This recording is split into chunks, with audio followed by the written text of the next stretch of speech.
Hey y'all, I'm going to show you one of my favorite recipes to make using pork. I love to get this organic pork, especially if I can find it on sale. Now I know some of y'all are like, pig, but if you get a pig that's vegetarian fed, organic, raised humanely, then that meat is actually really good. So if I can, I will go for this. Now I am using boneless pork loin center chops, okay? You don't want a pork chop with the bone for this recipe. If you've been watching me, you already know what's about to happen, okay? Now, if you don't like me washing my meat, do me a favor and complain about it in the comments. I mean, leave a real good complaint so that an argument can start up and increase my engagement, okay? I am going to use some white vinegar on the meat, just a little bit. And then I'm going to rinse it with some cool water. Okay, now if you don't want to do this, don't do it. But if you do, then do it. Okay, now there's actually not a lot of fat on pork loin. So I'm not going to trim off this fat on the side. It's going to help keep, the pork moist. I know everyone thinks pork is fatty meat, but actually pork loin can get as dry as chicken breast if not cooked properly. So you actually need to be careful with taking off some of the fat on your pork. All right, so all of the water, look at that. Look at all that, okay? Cloudy. Y'all say y'all don't wash meat, but look at that, okay? I'm gonna dump out that water, and then I'm going to dry off the pork with some paper towels. I'm gonna dry it really well.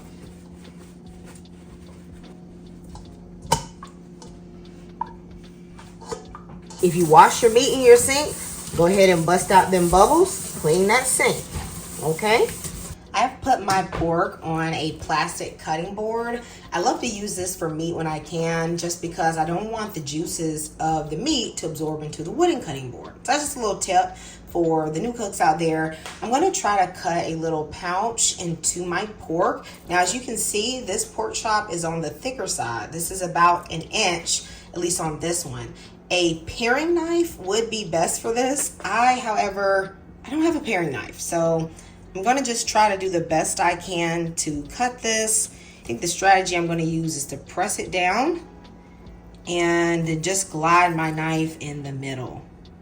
This is a rounded tip to the knife, so I can't poke very well, but it does cut across nicely.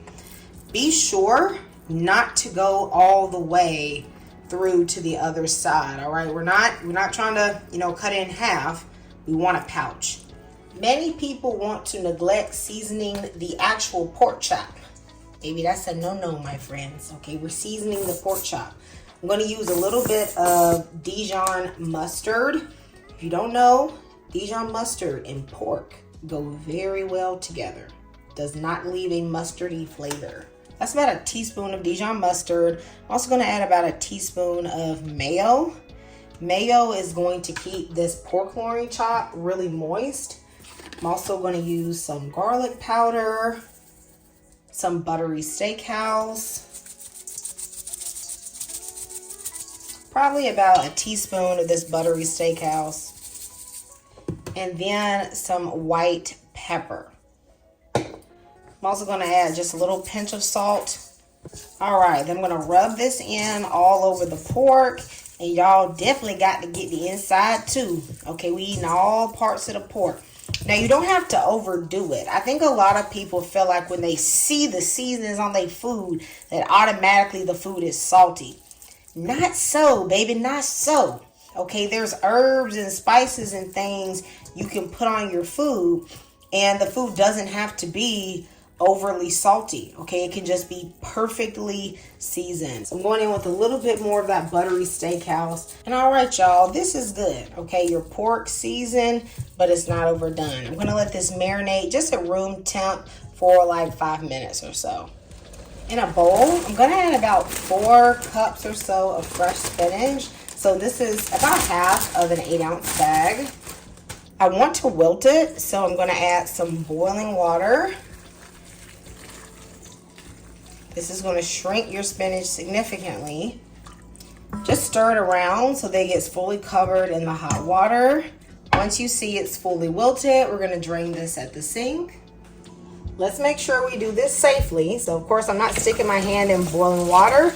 I don't have a colander that is clean, so I'm just gonna add some cool water until this water is warm enough to touch, okay?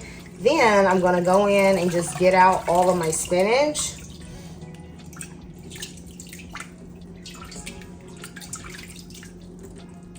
Squeeze your spinach tightly to get out as much excess water as you can. Really get it out. So you started with all that spinach and now look what you got, okay? And can fit right in my palm, all right? You know how spinach is.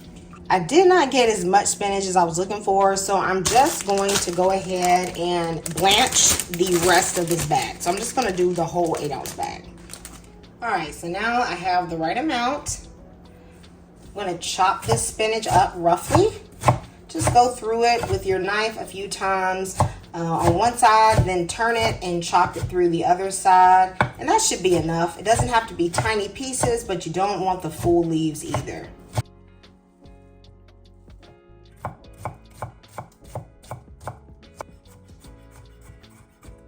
I have 3 cloves of garlic. Just gonna knock the skins off. It's also gonna release the garlicky oils and flavor. I'm gonna pound the garlic into somewhat of a rough paste. I have a link to this mortar and pestle in the description box if you're interested. I'm going to add the olive oil from some sun-dried tomatoes. Probably give me about half a tablespoon of olive oil. Ooh, let me take the tomato back. I'm also gonna throw in just a little bit of butter.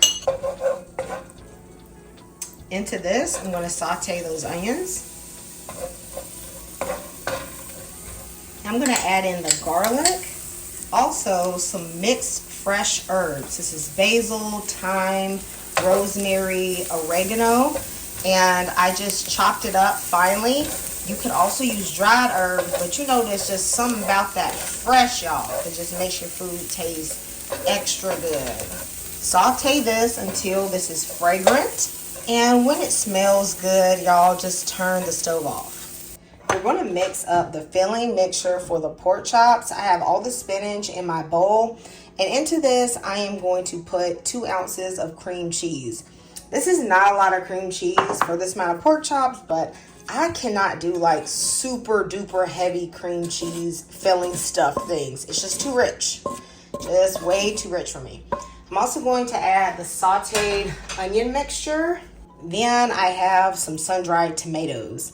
This is about 1/4 of a cup. Honestly, it's probably a little less, but probably more like 2 to 3 tablespoons. Then I'm gonna season this with a little cayenne pepper. Okay, you don't need much, just a touch. You know, add a little heat. Not a lot though, it's still kid friendly. I'm gonna use some garlic powder, and yes, I use fresh garlic and garlic powder. Okay, if you know, you know. A little bit of Italian seasoning, not too much, because we have the fresh. Then I'm going to use some Vegeta. Now this is optional, but y'all, this be up in the flavor of everything. This is kind of like adding salt and pepper, just a little bit, maybe about 1/4 of a teaspoon. Don't get heavy-handed with it. I'm also going to add some pepper and just a little bit of this Buttery steakhouse. This is optional, but a touch gives a nice little buttery flavor. And if you don't have these seasonings, y'all use the seasonings that you have at your house, okay? It's your food, so make it taste like what your family like. If your family likes a bunch of cream cheese, then go ahead and double it, okay? You do whatever you want to do, because look, ain't nobody gonna tell you what to do in your kitchen, okay?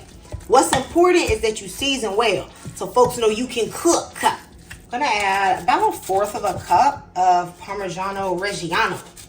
Y'all, we being bougie today.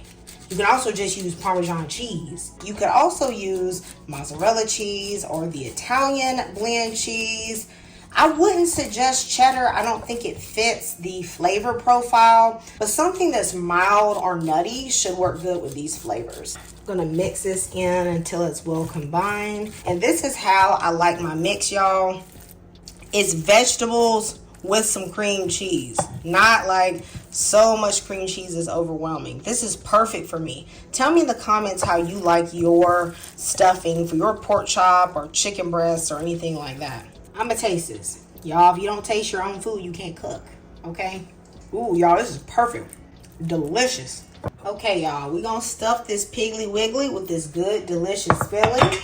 Now, of course, if you don't do the pig, then of course you can use some chicken breast. That would be so delicious.